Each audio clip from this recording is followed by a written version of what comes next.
Welcome back बच्चों। Physics के अगले लेक्चर में आप सभी का स्वागत है। हम लोग फिज़िक्स के कुछ प्रॉब्लम्स डिस्कस करेंगे।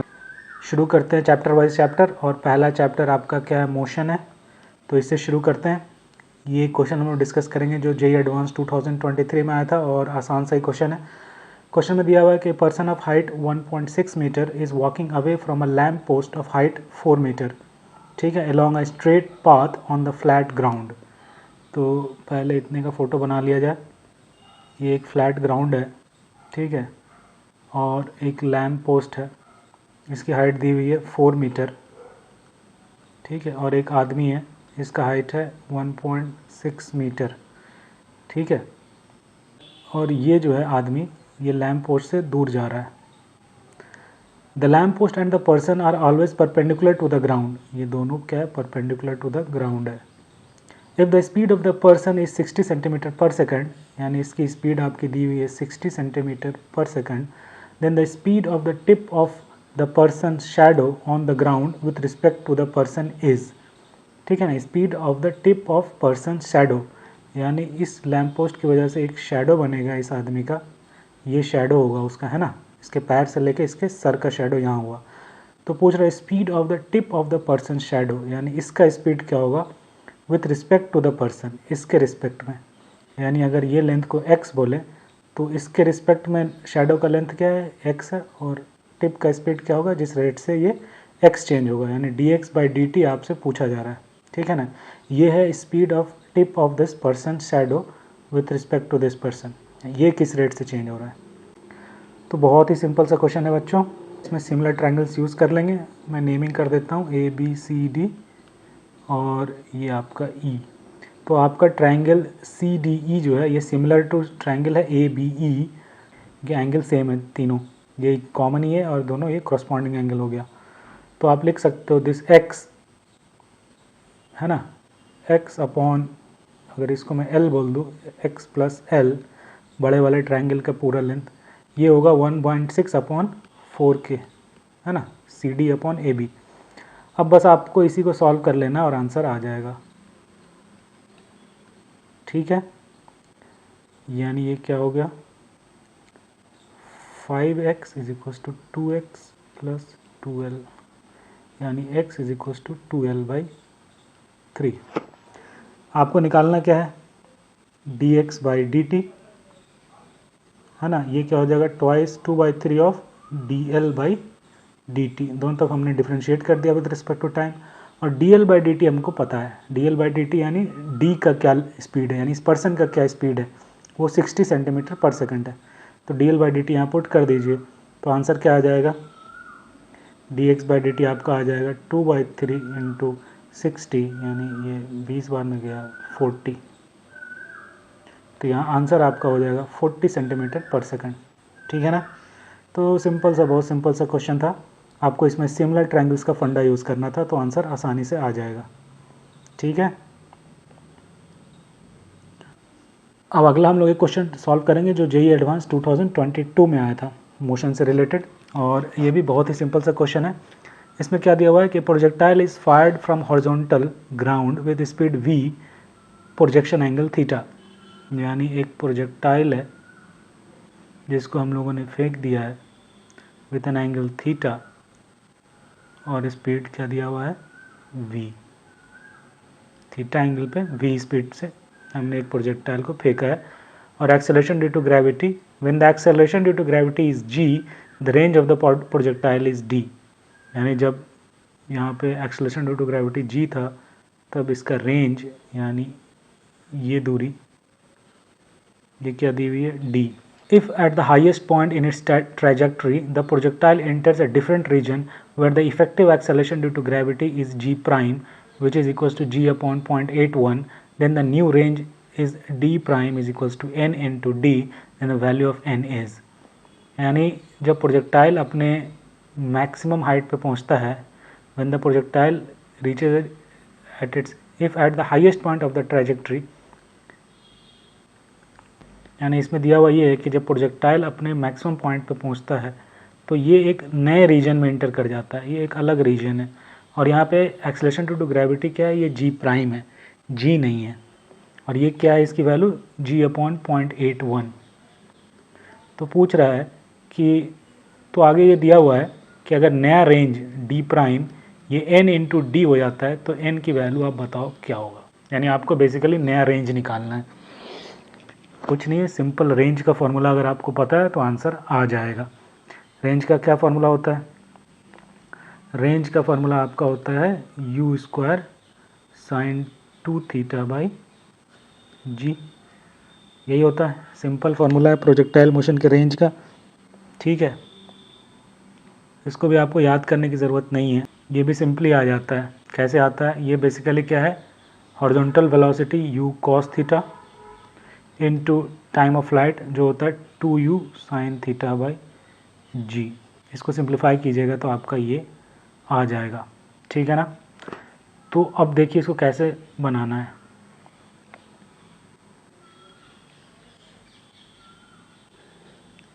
यहाँ तक ये एक रीजन था, तो इसका ये लेंथ निकाल लेते हैं, आधा रेंज। ये क्या होगा, u² sin 2θ/g था टोटल, ये 2g हो जाएगा। ठीक है ना? या इसको अगर आपको फॉर्मूले से नहीं लिखना है, किसी और तरीके से लिखना है तो ऐसे भी लिख सकते हो इसी चीज़ को। क्या लिखोगे, हॉरिजॉन्टल वेलोसिटी तो अभी भी हॉरिजॉन्टल वेलोसिटी तो u cos थीटा ही है, इनटू कितना टाइम लगेगा हाईएस्ट पॉइंट तक पहुंचने में, u sin थीटा जो वर्टिकल स्पीड थी वो 0 हो जाए, यानी u sin θ/g। तो ये आधा रेंज हो गया। ठीक है ना? प्लस नए रीजन में जो इंटर करेगा तो उसका रेंज क्या होगा, ये वाला। अब देखिए ये हॉरिजॉन्टल वेलोसिटी तो सेम है, वो क्या है, u cos थीटा ही है, लेकिन टाइम ऑफ फ्लाइट अब बदल जाएगा क्योंकि g बदल गया है। ठीक है ना? तो टाइम ऑफ फ्लाइट आप क्या लिखोगे, उसके लिए अपन ये हाइट का यूज़ करेंगे। ये हाइट अपने को पता है किस हाइट तक पहुंचा है, मैक्सिमम हाइट पे है, तो ये हाइट से उसको नीचे तक गिरना है। ठीक है ना? तो हाइट अपने को पता है और नीचे तक पहुंच जाना है, तो इसमें हम लोग फॉर्मूला यूज़ करेंगे कौन सा, √2h/g होगा टाइम ऑफ फ्लाइट। ठीक है ना? वो कहाँ से आ रहा है, इसमें हम लोग कौन सा फार्मूला यूज़ करेंगे, s बराबर ut plus half at²। Class 10th में पढ़ के आ चुके हो। आपको ये हाइट गिरना है h, है ना? Initial speed height maximum point पे क्या होगी, 0 होगी, यानी 0 इंटू टी, ये 0 हो गया, प्लस हाफ इंटू एक्सेलरेशन क्या हो गया नया, g प्राइम इंटू टाइम हमको निकालना है t²। तो ये क्या हो जाएगा, t बराबर 2h/g प्राइम का रूट, है ना? वही यहाँ पे नया एक्सेलरेशन ड्यू टू ग्रेविटी क्या है, g प्राइम है। तो u cos थीटा से यहाँ पे भी हॉरिजॉन्टल स्पीड तो u cos थीटा ही होगा। इसको थोड़ा इवेलुएट कर लीजिए। हाइट क्या होता है, u² sin स्क्वायर θ/2g, यही होता है फॉर्मूला। और अब ये हो जाएगा अपॉन, ये हाइट था जो अपन इस साइड से निकाल रहे हैं, ध्यान रखिएगा यहाँ पे g यूज़ होगा क्योंकि इस रीजन में acceleration due to gravity g था, और जो हाइट का फॉर्मूला में जो g यूज़ होगा वो इधर वाला होगा जो g था, और ये एक बगल में g प्राइम। ठीक है, समझ में आ गया? तो इसको बस सॉल्व कर लेना। ये क्या हो जाएगा, ये 2 देखिए कट जाएगा बच्चों, रूट से बाहर आ गया u sin theta upon √g prime. ठीक है, इसको यहाँ आप पुट कर दीजिए, u cos theta into u sin theta upon √g prime. ठीक है, तो ये क्या हो गया,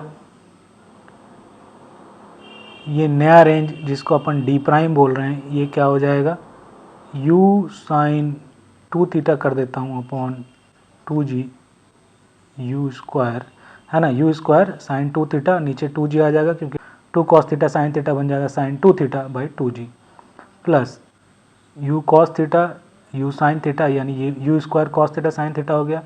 अब बाई 2 से ऊपर नीचे डिवाइड कर दीजिए तो वो भी हो जाएगा u² sin 2 θ/2g। ठीक है ना? लेकिन नहीं, ये g इस रीजन का लिखा हुआ है, इसको मैं यहाँ लिख देता हूँ, तो ये हो जाएगा बाई 2√g प्राइम। ठीक है ना? ये d प्राइम है जो बोल रहा है n इंटू, अगर d है, d क्या था, डी आपका ओरिजिनल रेंज है जो ये है ना, यही डी था आपका, u square sine 2 theta by g.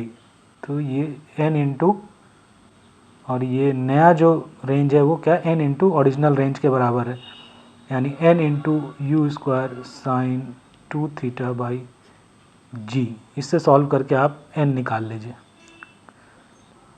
तो आपको सिंपल दिख रहा होगा, u square sine 2 theta, u square sine 2 theta, u square sine 2 theta cut जा रहा है, ठीक है। तो एन क्या आ जाएगा, देखिए एन आ जाएगा, आप सिंपली सॉल्व कर सकते हो, 1/2g plus 1/2 root under g g prime is equals to n upon g. ठीक है, यही बच रहा है, n upon g 1/2 root under g g prime 1/2g। यहाँ से सॉल्व करके आप एन निकाल लीजिए, कुछ नहीं है, सिंपल है।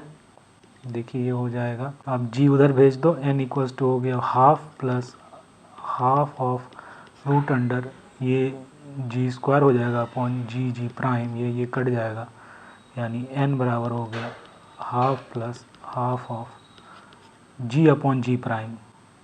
तो जी तो यही रहेगा, जी प्राइम क्या है, जी अपॉन 0.81, तो ये जी कट गया, ये हो जाएगा 0.5 प्लस 0.5 इंटू 0.9, है ना। तो ये सॉल्व कर लीजिए, ये क्या हो जाएगा, 9 5 जो 45, 0.45 प्लस 0.5 0.95, यही होगा डी एन का वैल्यू। ठीक है, तो सिंपल सही क्वेश्चन था बच्चों, बस फार्मूला पता होना चाहिए और सही ढंग से लगा देना है उसको, तो आंसर आ जाएगा। ठीक है, अगला एक और क्वेश्चन सॉल्व करेंगे जो ये वाला है। इसमें क्या दिया हुआ है, a ball is thrown from ground at an angle of theta with horizontal with an initial speed of u naught. एक बॉल को थ्रो किया हमने एंगल थीटा पे यू नॉट स्पीड से। For the resulting projectile motion the magnitude of average velocity of the ball up to the point when it hits the ground for the first time is v1। यानी average velocity यहाँ से लेके जब ये पहली बार ground को hit करता है, यानी यहाँ पे यहाँ तक का एवरेज वेलोसिटी v1 है। और ये v1 आप निकालोगे तो कैसे निकालोगे, ये होगा एवरेज वेलोसिटी, ये ध्यान रखिएगा। तो आपको निकालना होगा डिस्प्लेसमेंट, यानी ये range u square sine 2 theta by g upon time, time of flight क्या होता है 2u साइन थीटा बाई जी। ठीक है ना, इसको सॉल्व करो तो आपको देखिए 2 साइन थीटा कॉस थीटा हो जाएगा, देखिए कैसे आएगा, ये जी कट गया, एक यू कट गया, तो बचा 2u sine theta cos theta by 2u sine theta. ये देखिए 2u नहीं, u कट चुका है, 2 साइन थीटा और 2 साइन थीटा और ये 2 साइन थीटा कट गया, तो एवरेज वेलोसिटी आ गया क्या, u कॉस थीटा, जो होना भी चाहिए क्योंकि वर्टिकल वेलोसिटी जितना मैक्सिमम हाइट से पहले जो ऊपर था वो इधर नीचे है, दोनों एक दूसरे को एवरेज में कैंसिल आउट कर लिया, तो जो कांस्टेंट था वो सिर्फ u कॉस थीटा था, जो एवरेज वेलोसिटी आ गया एक पर्टिकुलर प्रोजेक्टाइल मोशन का। अब आगे क्या दिया हुआ है, after hitting the ground the ball rebounds at the same angle theta. Hit करने के बाद फिर से रिबाउंड करता है और एंगल थीटा ही रहता है, but with the reduced speed of u not upon alpha. अब जो स्पीड हो गई है वो यू नॉट अपॉन अल्फ़ा हो गई है। Its motion continues for a long time as shown in the figure, यानी रिबाउंड करता है और हर बार इसकी वेलोसिटी अल्फ़ा टाइम्स कम हो जाती है, तो ये छोटा प्रोजेक्टाइल करता जा रहा है और ये लॉन्ग टाइम तक चलता जा रहा है, यानी इन्फानाइट कह दिया। ठीक है ना, as shown in the figure. If the magnitude of the average velocity of the ball for entire duration is 0.8 v1, पूरे ड्यूरेशन में उसका एवरेज वेलोसिटी दिया हुआ है 0.8 v1 है, ठीक है, तो वैल्यू ऑफ अल्फ़ा क्या होगा, यानी आपका क्या हो रहा है, ये ऐसे आया पहला, फिर दूसरा, फिर तीसरा, फिर चौथा, ऐसे ऐसे जाता जा रहा है और पूरे ड्यूरेशन में इसका जो एवरेज वेलोसिटी है वो क्या है 0.8 v1, यानी 0.8 u cos थीटा। तो आपको पूछ रहा है कि अल्फ़ा क्या होगा, तो बेसिकली आपको करना कुछ नहीं है, टोटल डिस्प्लेसमेंट निकालना है अपॉन टोटल टाइम करना है ना। ये पूरा डिस्प्लेसमेंट क्या होगा, तो ये आप सबका रेंज बेसिकली जोड़ दोगे, this plus this plus this plus this.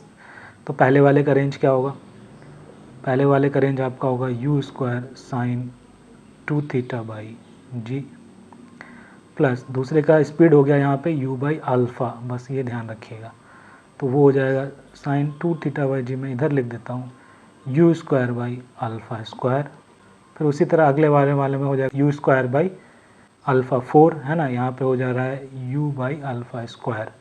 तो अगले बार में हो जाएगा sine 2 theta into u square by alpha 4, है ना, प्लस डॉट डॉट डॉट, ये हो गया total displacement upon total time लिखना है, वो होगा 2u साइन थीटा बाई जी पहले वाले में। उसके बाद दूसरे वाले प्रोजेक्टाइल में टाइम लगेगा 2u by alpha sine theta by g. उसी तरह इसमें लगेगा टाइम 2u साइन थीटा, अब u बेसिकली अल्फ़ा स्क्वायर है तो अल्फ़ा स्क्वायर बाई जी। अब आप देखो ये u sine 2 theta, u square sine 2 theta by g सबसे कॉमन ले लो, और यहाँ से 2u sine theta by g सबसे कॉमन लेके काट दो, तो वो क्या बचेगा, ऊपर से हम लोगों ने कॉमन ले लिया u square sine 2 theta by g, और नीचे से कॉमन ले लिया है 2u sine theta by g, और जो बच गया है ये है 1 plus 1 upon alpha square plus 1 upon alpha 4 plus dot dot dot, और नीचे में बच रहा है 1 plus 1 upon alpha plus 1 upon alpha square plus dot dot, यही है ना, 1 plus 1 upon alpha square plus 1 upon alpha 4 plus dot dot, और टाइम में 1 plus 1 upon alpha plus 1 upon alpha square, ये चलता जाएगा। ये काटोगे तो आपका वही आ जाएगा u cos थीटा, जो क्या है v1, और इसी की वैल्यू आपकी दी हुई है 0.8 v1। तो यहाँ से आप सॉल्व करके अल्फ़ा निकाल लो, देख लो ये दोनों तरफ से v1 भी कट जाएगा, तो बचेगा क्या, ये इन्फिनाइट जीपी का सम है वेयर आर कॉमन रेशियो क्या लेस देन 1 है, ठीक है ना, 1 by alpha is less than 1, alpha is greater than 1, speed कम होता जा रहा है, तो इसका सम हो जाएगा a अपॉन 1 माइनस आर, यानी 1 upon 1 minus 1 by alpha square, और इसका सम हो जाएगा 1 अपॉन 1 माइनस 1 बाई अल्फ़ा, यही है 0.8। इसको सिंप्लीफाई कर लीजिए तो ये बन जाएगा 1 प्लस अल्फ़ा, ये क्या हो गया 1 minus 1 upon alpha upon 1 plus 1 upon alpha into 1 minus 1 upon alpha, a plus b into a minus b, ये हो गया 0.8, ये आपका कट गया, क्या आ रहा है 0.8 plus 0.8 by alpha is equals to 1, यानी अल्फ़ा क्या आ रहा है, ये इधर आ जाएगा तो 0.2 हो जाएगा, alpha is equals to 0.8 by 0.2 यानी 4, ठीक है ना, अल्फ़ा की वैल्यू क्या आ गई 4, तो 4 होगा आंसर बच्चों इसका, तो इसका आंसर क्या है 4। तो सिंपल कुछ नहीं करना था, टोटल डिस्प्लेसमेंट निकालना था बाई टोटल टाइम। अब यहाँ पे ये मत कर देना कि भाई इसका average velocity you cos theta है, इसका भी you not by alpha cos theta होगा, वो भी सही है, इस वाले पोर्शन का average velocity you not by alpha cos theta होगा, उसी तरह इस वाले पोर्शन का you not by alpha square cos theta होगा, तो इस सबको जोड़ देते हैं, बाई n से डिवाइड कर देंगे, वैसे नहीं होगा बच्चों, ठीक है ना, यहाँ पे अपन एवरेज नहीं ले सकते हैं इसका, क्योंकि सबका टाइम ऑफ फ्लाइट क्या अलग अलग है, ठीक है ना, तो अपने को total displacement by total time ही करना होगा, ठीक है ना, समझ में आ रहा ना, वो काम आप नहीं कर सकते।